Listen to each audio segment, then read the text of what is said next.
अब तुम्हारे दादाजी नहीं है, लेकिन उनका दिया हुआ ये तालाब और उनकी सीख की मुसीबत की घड़ी में हार नहीं माननी चाहिए। आज भी हमारे साथ है बेटा। हाँ, सही कहा आपने बाबा। ओहो, अब कहानी पूरी हो गई हो तो खाना भी खा लो, सारा खाना ठंडा होने को आया है। बाबा गुस्से में लग रही है। कोई बात नहीं, मुसीबत की घड़ी में हार नहीं माननी चाहिए। अब जल्दी से खा लो, इससे पहले की बात हाथ से निकल जाए। हाँ। काव्य और हरिया फुसफुसाते हुए हंसने लगे। इसी तरह कई साल बीत गए। फिर एक साल उनके सूखा पड़ा। परिवार के लिए बड़ी दिक्कत आ गई। हरिया को एक बीमारी ने जकड़ लिया। गर्मी और बीमारी की वजह से हरिया और तालाब दोनों ही सूखते जा रहे थे। हरिया की तबीयत दिन ब दिन बिगड़ने लगी और फिर माँ तुम चिंता मत करो, हम बाबा को शहर लेकर इलाज कराएंगे, पर इतना पैसा कहाँ है हमारे पास। हम कर्जा ले लेंगे माँ, मैं अभी जाकर साहूकार से बात करती हूँ। वो बड़ा बदमाश है कीर्ति, बेटा जरा ध्यान से। कीर्ति गांव के साहूकार के पास पहुंची और उसे अपने घर की सारी दशा बताई। ओह, हरिया अच्छा आदमी है, इसीलिए तुम्हें कर्जा दे देता हूँ, लेकिन बदले में क्या गिरवी रखोगी? बताओ। हमारे पास ले देकर एक तालाब ही है भान सिंह जी। अरे उस नाले जैसे गंदे तालाब का मैं क्या करूंगा भाई? उसके बदले तो कोई ढेला भी ना दे। तो मुझे अपने खेत के कागज दे दो और 2 लाख रुपए ले लो, ठीक है? कीर्ति अपना खेत गिरवी नहीं रखना चाहती थी, क्योंकि ले देकर उनकी कमाई का एक वही जरिया था। लेकिन उसे न चाहते हुए भी भान सिंह को अपने खेत के कागज देने पड़े और उसने साहूकार से 2 लाख रुपए ले लिए। माँ तुम चिंता मत करो, देखना बाबा का इलाज अच्छे से हो जाए, पहले की तरह एकदम ठीक हो जाएंगे। हाँ भगवान करे ऐसा ही हो। थोड़ी देर बाद पूरा परिवार बस में बैठकर शहर के लिए निकल पड़ा। वो लोग शहर के एक बड़े अस्पताल में पहुंचे, जहां उन्हें पता चला कि हरिया की किडनी खराब है और इलाज में 4 लाख रुपए लगेंगे। अब गीता और दोनों बहनें चिंता में आ गई। उन्हें फिक्र सता रही थी कि बाकी पैसों का इंतजाम कैसे होगा। तभी कीर्ति तू एक काम कर, तू काव्या को लेकर गांव जा।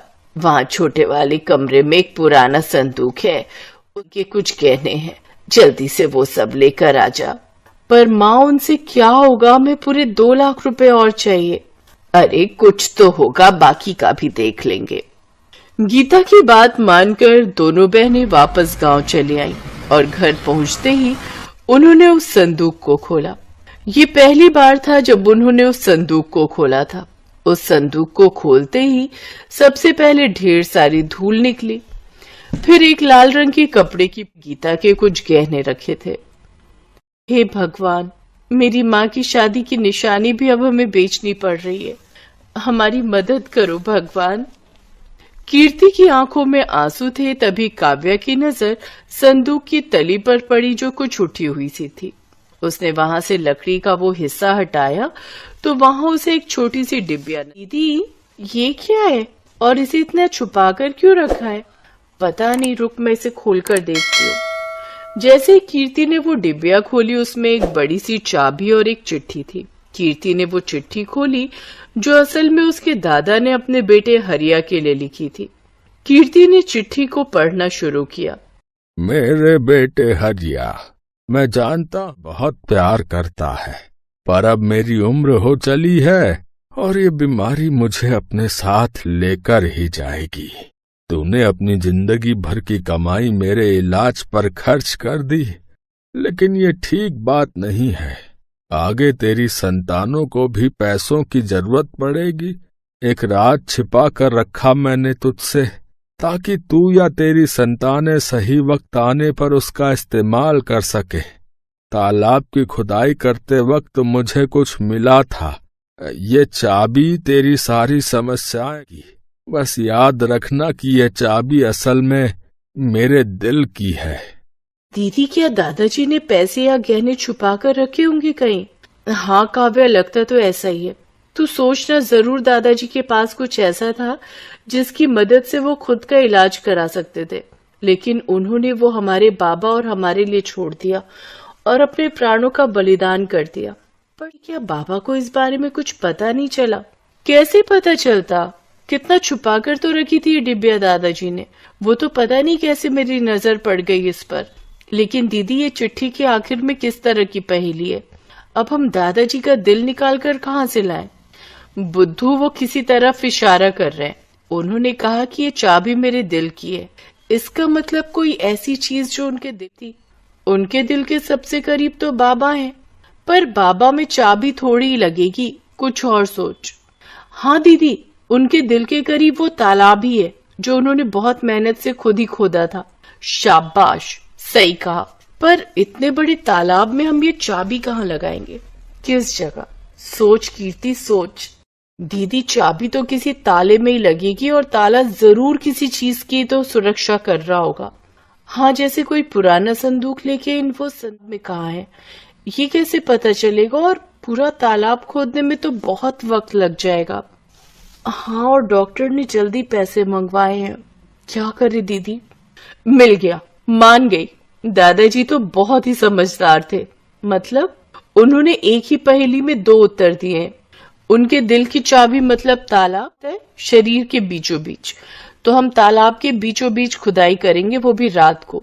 वाह दीदी, क्या दिमाग पाया आपने। वैसे दीदी, एक बात तो माननी पड़ेगी, दादाजी बहुत समझदार थे, लेकिन शायद वो जानते थे कि उनकी आने वाली पीढ़ियां भी बहुत समझदार होंगी, तभी तो उन्होंने इतनी मुश्किल पहेली रखी थी। काव्या की बात सुनकर कीर्ति मुस्कुरा दी और फिर रात में उन दोनों ने बीच खुदाई शुरू कर दी। और थोड़ी सी खुदाई के बाद उन्हें वहां से वाकई एक संदूक मिला। और फिर जब उसे खोला गया तो उसमें ढेर सारे सोने के सिक्के थे। दीदी, क्या ये सोने के सिक्के हैं? हाँ काव्या, दादाजी ने सही कहा था कि सारी मुश्किलें हल हो जाएंगी। दादाजी भले ही चले गए, लेकिन वो जाते जाते हमारी सबसे बड़ी मुश्किल हल कर गए।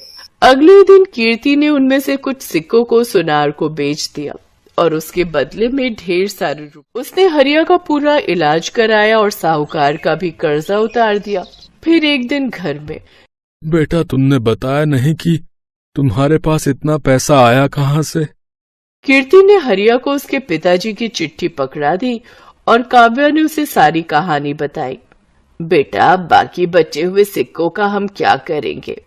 माँ, उन्हें बेचकर हम इस तालाब को और बड़ा और सुंदर बनाएंगे, जिसमें प्यारी प्यारी मछलियां होंगी और बगल में बगीचा बनाकर का इंतजाम करेंगे। साथ ही साफ पानी के लिए प्याऊ भी लगाएंगे, ताकि हर बार जब भी कोई यहाँ आए तालाब के किनारे और मीठा पानी पिए और दादाजी के दिल को सुकून मिले।